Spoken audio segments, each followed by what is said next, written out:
this video, I'm going to show you a really useful decorative stitch called fly stitch.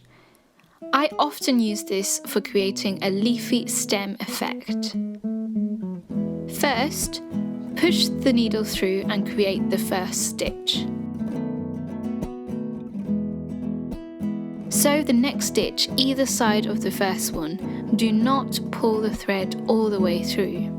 Sew the next stitch up through the previous one to secure it.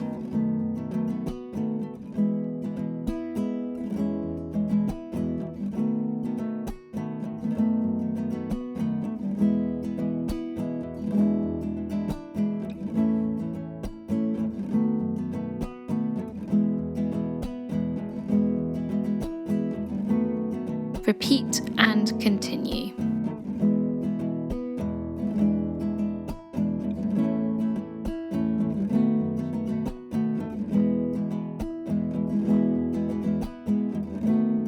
Tie a knot to secure the stitch.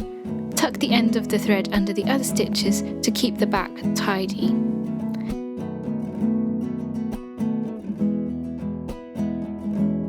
Thanks so much for watching this video. To learn more embroidery stitches, check out my other tutorials.